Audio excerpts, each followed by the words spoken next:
টমেটোর অনেক রকমের রেসিপি তো আমরা খেয়েছি, ভর্তা, মাছের সাথে বিভিন্নভাবে, কিন্তু টমেটোর ঝোল কি কখনো খাওয়া হয়েছে? নরসিংদীর বিখ্যাত একটি খাবার হচ্ছে এই আলু টমেটোর ঝোল।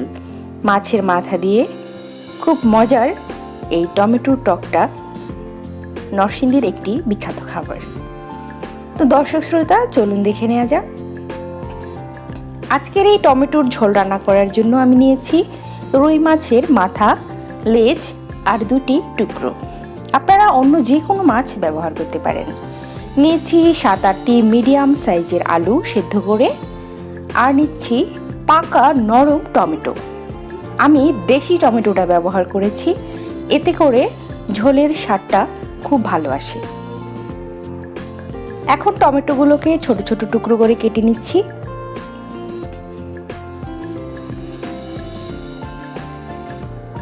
একটু পাতলা করে কাটতে হবে, এতে করে রান্না করার সময় টমেটোটা খুব সহজেই গলে যাবে।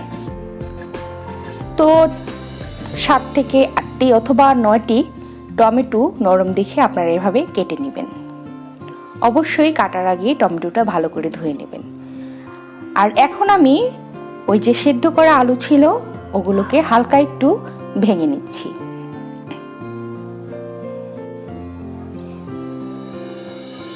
এখন মাছের মধ্যে দিয়ে নিচ্ছি হলুদ আর লবণ। ভালো করে মাখিয়ে আমরা মাছটাকে একটু ভেজে নেব। তো কড়াইতে সামান্য পরিমাণ তেল দিয়ে নিলাম। তেলটা গরম হয়ে এলে আমি মাছগুলো দিয়ে দিচ্ছি, একটু লাল লাল করে ভেজে নেব। তো আপনারা শোল মাছ, ইলিশ মাছ, বড় যে কোনো মাছের মাথা অথবা টুকরো দিয়ে এই টক তরকারিটা রান্না করতে পারেন। এখন আমি ঝোল রান্নায় চলে গেলাম। একটা হাঁড়িতে তেল দিলাম 4 টেবিল চামচ পরিমাণ, আর দিয়ে দিচ্ছি পেঁয়াজ কুচি 1/2 কাপ পরিমাণ। আমরা কোনো রসুন ব্যবহার করব না, রসুনের ফ্লেভারটাতে টমেটোর টকটা খেতে ভালো লাগে না। এখন দিয়ে দিলাম 2 কাপ পরিমাণ পানি। এখন অ্যাড করছি 2 চা চামচ পরিমাণ লবণ। লবণটা আপনারা অবশ্যই স্বাদ অনুযায়ী ব্যবহার করবেন, প্রয়োজন পড়লে আরও দিয়ে নেবেন। দিচ্ছি 1 চা চামচ পরিমাণ হলুদ গুঁড়ো, 1 চা চামচ পরিমাণ মরিচের গুঁড়ো, 1 চা চামচ পরিমাণ ধনিয়া গুঁড়ো। এখন এই মশলাটাকে একটু কষিয়ে নেব। মিনিট 5 কষালে হবে, অতটাও কষাতে হবে না। তো এখন দিয়ে দিচ্ছি সেই ভেঙে রাখা সিদ্ধ আলুগুলো। তো আলুটাকে দিয়ে আমি 5 মিনিটের জন্য একটু ঢেকে দেব, এতে করে মশলাগুলো আলুর ভেতরে খুব সুন্দরভাবে ঢুকে যাবে। তো আলুটা কষে এসেছে, এখন দিয়ে দিচ্ছি কেটে রাখা টমেটোগুলো। এই ঝোল তরকারিটা এতটাই মজার যে আপনারা এটা দিয়েই সম্পূর্ণ খাবারটা খেয়ে উঠতে পারবেন। শীতকাল এলে আমাদের নরসিংদীতে প্রতিটি ঘরেই এই টমেটোর ঝোল রান্না করা হয়। তো টমেটোটা দিয়েও আমি একটু কষিয়ে নিলাম।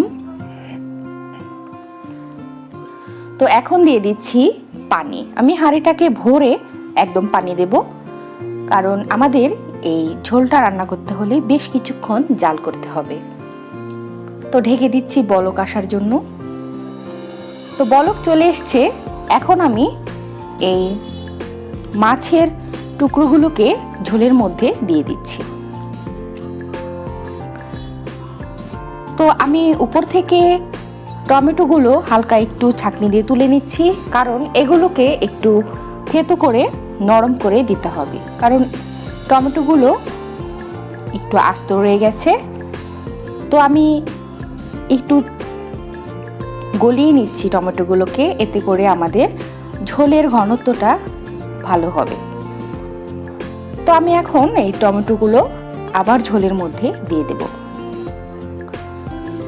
তো এখন আমি এই ঝোলটাকে প্রায় 30 মিনিটের মতো মিডিয়াম হাই আছে জাল করব। এখন দিয়ে দিচ্ছি রাঁধুনি গুঁড়ো 1 চা চামচ পরিমাণ।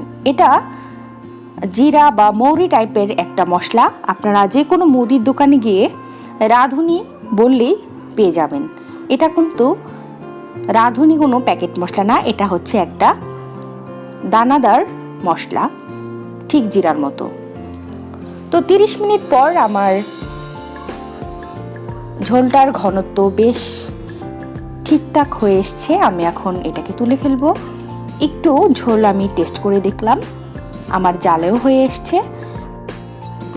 তো আমি চুলাটা অফ করে দিয়েছি এবং সার্ভিং বলে কিছুটা টক নামিয়ে নিয়েছি।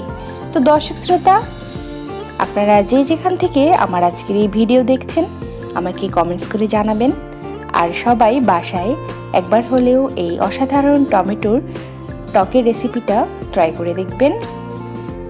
সবাই ভালো থাকবেন, সুস্থ থাকবেন, আর আমার চ্যানেলটাকে অবশ্যই সাবস্ক্রাইব করবেন। আল্লাহ হাফেজ।